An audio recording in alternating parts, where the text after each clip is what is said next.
Good morning and welcome. Sometimes it feels like you're in deep water, doesn't it? Because sometimes things just don't work out the way we planned them to work out.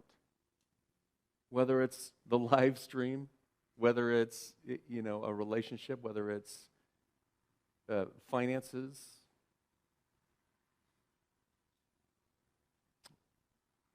health insurance, the cost of gasoline. Sometimes things are a little bit uneasy. So someone asked me not too long ago, by the way, today's talk is entitled Unwavering Faith. So somewhere along the line, and not too long ago, someone asked me, how do I come up with my talks? And faith has a lot to do with it. Last week I was struggling, as I mentioned, and the talk just came Sunday morning, and I had it. And then I also had the talk titles for the rest of the month, and it just kind of popped in there. And Unwavering Faith was the title. Now, the thing that happens, you may have experienced this in your past, but when you're focusing on something, when something comes up for you, everything that seems opposite starts to happen. Have you ever experienced that?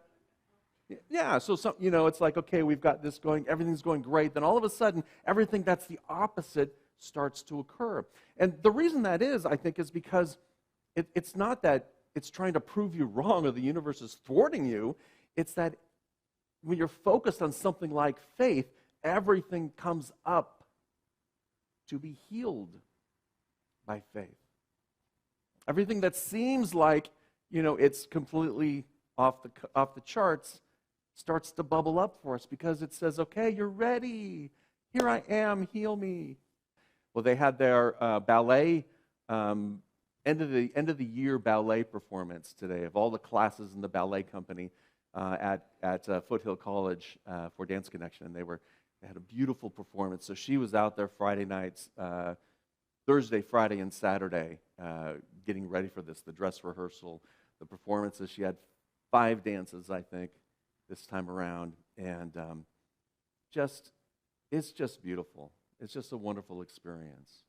So naturally, last night, the night before my talk, I'm watching my favorite Japanese anime. If you look it up, it's what it's about is youth and volleyball.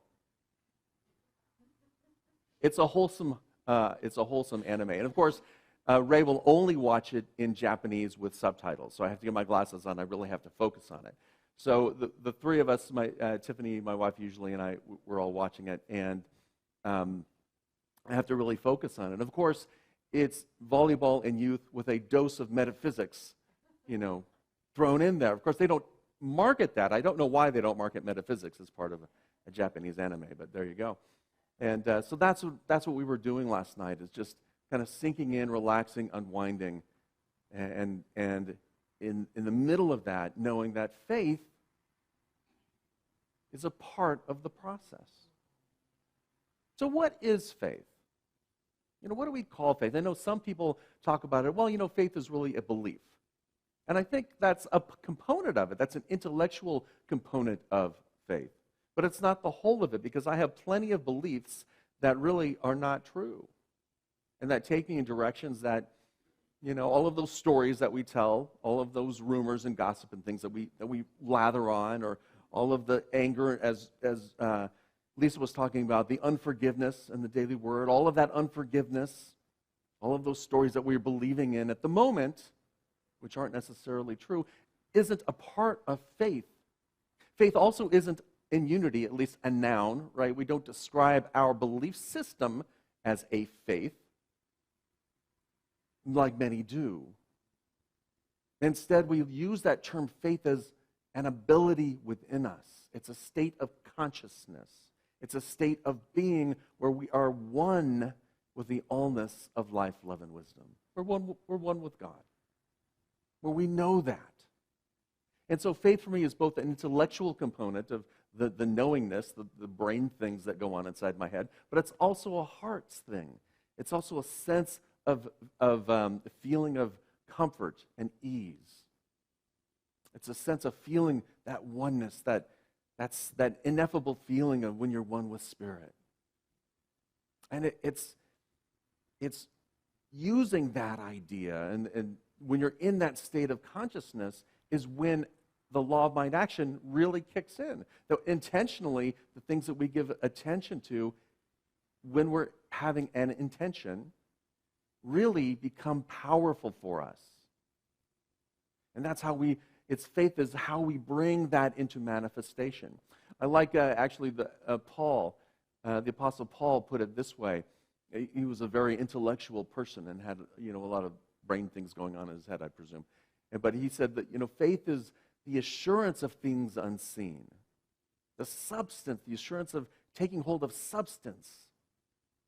And substance is that divine essence that's out there that we create out of. And the key here is being faithful, having that power of faith, that consciousness of faith in spirit. So I want to change the word there. I don't have faith in spirit because that makes me feel or think that spirit's out there somewhere doing something, but spirit within me. So I have faith as spirit. As that energy that's in me. I have faith as spirit. And then that's really the key of what faith is. Now, I was reading Emily Cady, Lessons in Truth. This is my great aunt Ray's book from 1934, where she defines faith as, she talks about faith is the substance of things hoped for and evidence of things not seen. In other words, faith takes right hold of the substance, of the desired, of the things desired, and brings into the world evidence of things which before were unseen. Takes right hold of it. As the master teacher Jesus once said, seek first the kingdom of God. Seek first, take hold of God. Take hold of Spirit. Really, have that feeling of, yes, this is it. It's as opposed to it being out there in an intellectual process, it's really embodying it, embodying that idea, really taking hold of it. So if you can sense that difference there, I was reading Emerson this week as well in one of the first essays. He talks about this idea of faith comes in moments where our vice is habitual. Right? So faith is beyond those habitual patterns that we have. Faith is beyond those habitual beliefs that we might have. Those habitual beliefs of, I'm not good enough, I'm not strong enough, I'm not, ... I'm not good. Those beliefs in, shame, blame, and guilt that we do to ourselves when we don't do our 5-minute meditation. We can only manage 3. Right? All of those things cloud our ability to take hold of Spirit. They keep we keep ourselves separate from it by all of these thoughts and beliefs.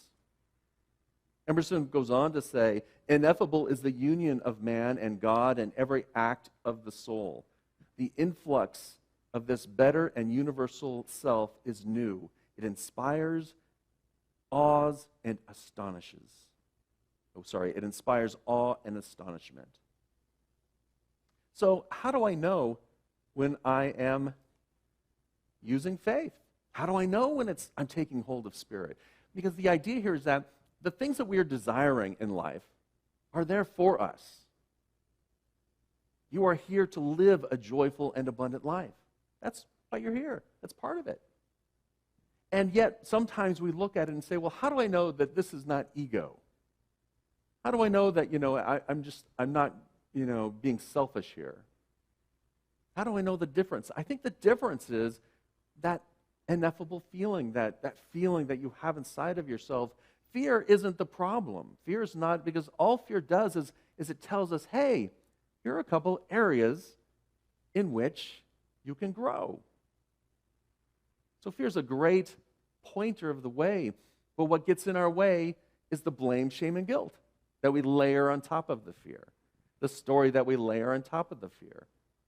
So when we feel the fear, that's the message to say, okay, let's go in this direction and see what I can learn and see how I can grow and see what I can become.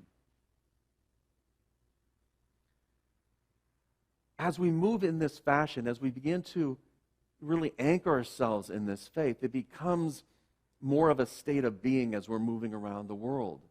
You know, the things may come up that frustrate us, and they will, because, you know, this is a wonderful human experience that we're having. So that human experience bubbles up. Sometimes, you know, the frustrations, the anger, the fears, that comes up. Sometimes people do things that you don't want them to do. Or you do things that you don't want to do. That's just the human experience. But faith can help us move through those experiences when we go back to taking hold of Spirit. Go back to, just as Lisa talked about, just a few moments of recentering and taking hold of that divine energy. So it begins, I think, with willingness. That in that situation, what I found is that in that situation, am I willing to let go? Am I willing to forgive? Am I willing to listen? I think faith comes through our intuition. You know, they talk about this, that still small voice. Faith comes through in our intuition.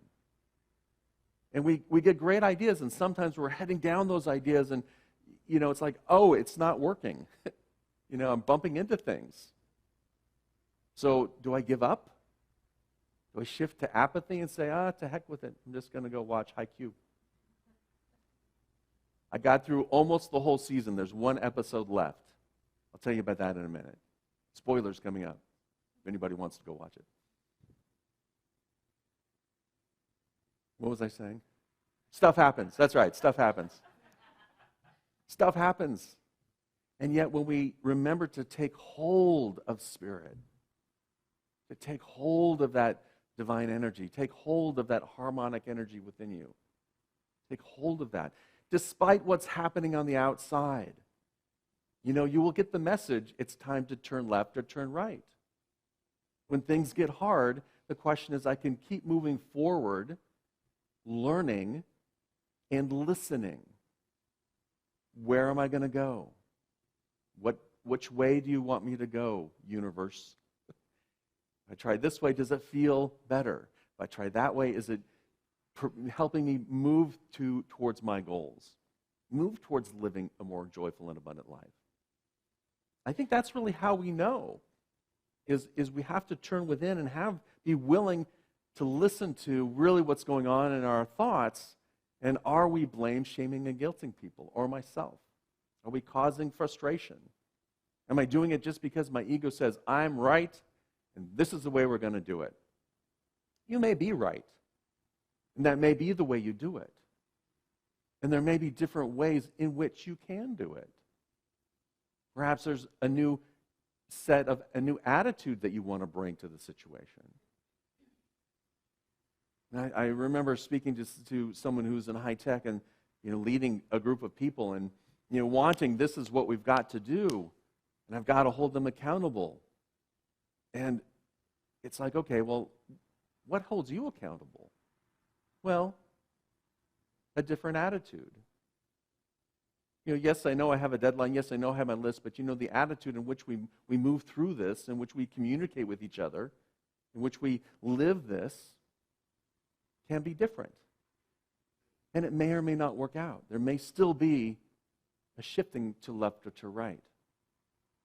So we have faith as Spirit, and we must have faith in ourselves, in that inner consciousness, in that divine spark, that part of you that we know is real, that ineffable experience with God. So we have a willingness to empty. We empty ourselves of all of the things that are blocking us up, that are preventing us, and we're allowing that good to flow. Allow it to be. It's an allowing, right? It's not a forcing. It's not a waiting impatiently. It's just an allowing. And keep moving in the direction that you feel that upliftment, even if it's hard and difficult. So I don't want to confuse us, right? Because sometimes it's hard and difficult, yeah? Sometimes there's things in our life that are very difficult. And in that, the less story we wrap around it, the easier we're able to move through it as that presence. And you have the skills to do that. If we're so focused on the past, we're not going to get anywhere. If we're so worried about the future, we're not going to get anywhere. But in this present moment, right here, right now, you have all the skills you need to move through whatever you're going through in this present moment. And in that present moment, you can really breathe into it and feel it and become one with that. Oh, take hold of that Spirit. Take hold of that divine essence of love. And even in the face of, I don't know that you're moving in the right direction. Has anyone seen the movie Shakespeare in Love? All right, yeah. So when did it come out? Was it 80s? A long time ago. So is that an old movie? Oh, dang it. Well, I always thought 70s were old movies. My son, of course, my 16-year-old will absolutely tell me it's an ancient movie and that I'm ancient, but that's beside the point. So in this old movie, I think it's Gwyneth Paltrow and John Fiennes, but my favorite character is Jeffrey Rush, who's like owns the theater that Shakespeare's trying to put this play on. And he's trying to write. He doesn't have a script yet. It turns out to be Romeo and Juliet. He doesn't have the script yet, and he doesn't have the theater. And the whole time, the investors are coming after Jeffrey Rush saying, how are we going to put this on? We don't have a script. We don't have the theater's closed. How are we going to do it? They're like strangling him. And he's like, I don't know. The thing about the theater is that it just all works out. How? I don't know. It's a mystery. And in that moment, the bells ring and someone yells, the theater's open. But that's what life is like. That's what faith is like. I don't know.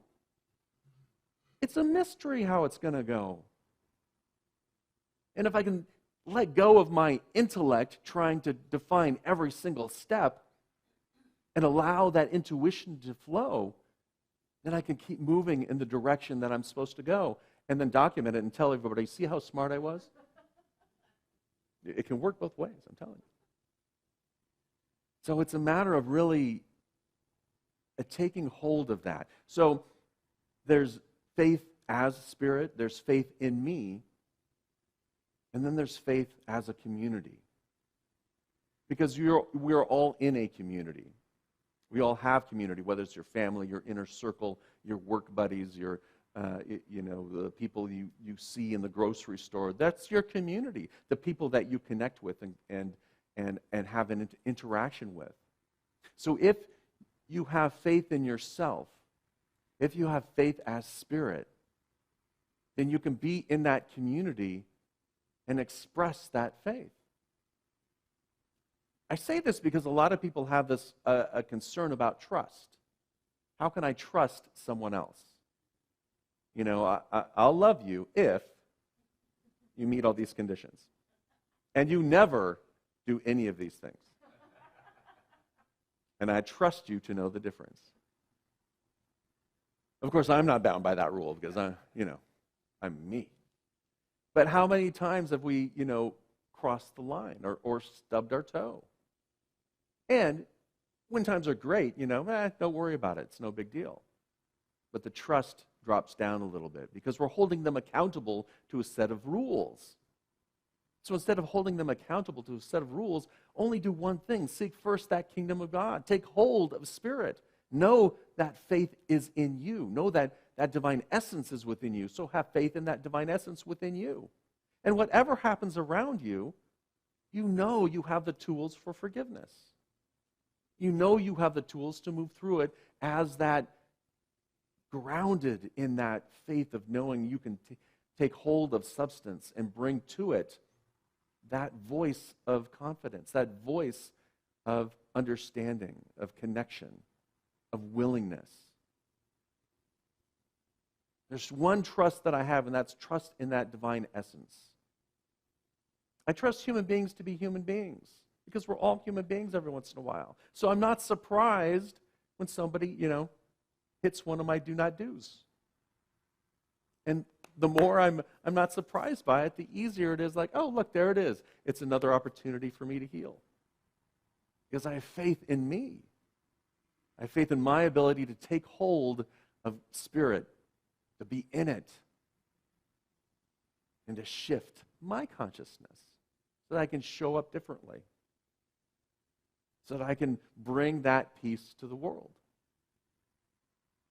so that I can bring that sense of harmony to the world, in whatever situation it is. So, at the end of, spoiler alert, at the end of Haikyuu, there's one kid on the volleyball team who isn't a starter.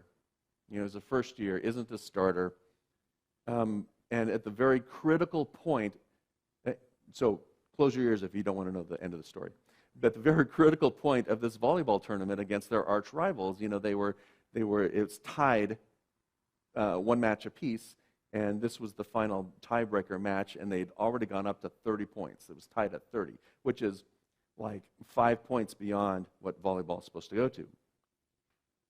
So, and our heroes, Carosona High School, you know them, they were down, and they had to score a point.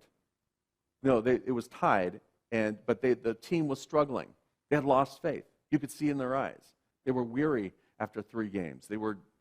And so what the coach does is he takes out the server and puts in a pinch server. I don't know if that's the right term.